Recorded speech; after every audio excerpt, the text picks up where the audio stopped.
It looks like we actually got two Hitchcock homages, not just one here. And I wonder if you could talk a little bit about how the idea for Accidence, I mean, kind of for those of you who, probably a lot of you know Hitchcock's Rear Window, and you know that idea of looking out on windows and balconies and that kind of thing, and following the stories of other people's lives. Maybe how did you come to this for this film?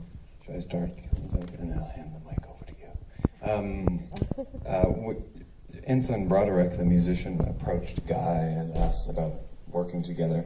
And when he approached us, we were basically standing on Galen's balcony, staring out the window at another building with a bunch of balconies. That's more or less what happened. We didn't have the idea of actually making that into a film at that time because we're kind of slow-witted. It took 2.5 weeks or 3 weeks of being like, what we should make a film about, until we decided, how about the balconies? And Galen can take it from there because he's a kind of a voyeur. Well, I just have a really good view of this sort of 10 or 11 story high building. I live on the 26th floor and I just face onto it.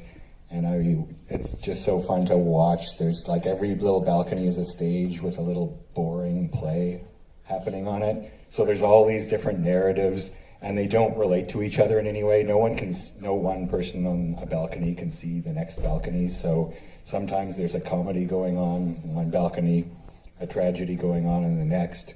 Literally one day I saw there was someone threatening to jump, and there were crisis counselors and firemen, and it was really horrifying. But on a few balconies over, there was just a guy practicing his flute.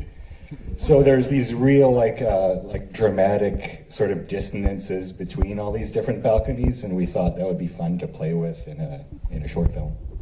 And maybe like Ensign Broderick, I mean, you had the idea of working with Guy Maddin, but I mean, when did you come into the process of this film? Because it seems like the soundtrack is so connected to exactly what's going on, the choreography.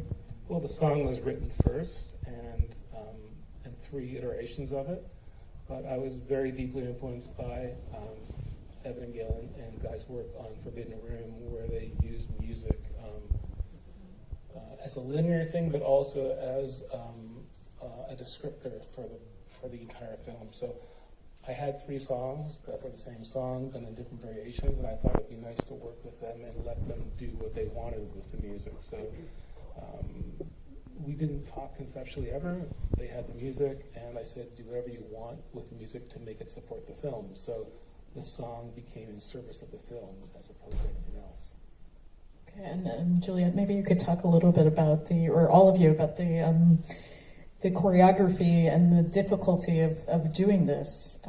It seems like so carefully organized. Well, what I was going to say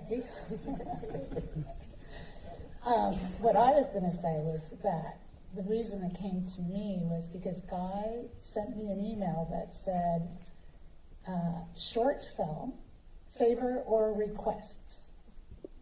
And I actually thought, when I looked at it, it said in the email, do you know a producer or a PM, or do you know someone who would help us with a favor? And I just replied instantly and said, I'll be your producer. You don't need anyone else. And so I came on board that way. And I really enjoyed working with Galen, Evan, and Guy. They were totally prepared to do this entire thing, and I was impressed of the way they choreographed everything and brought everything together so quickly. And I just thought, what a great film to be part of.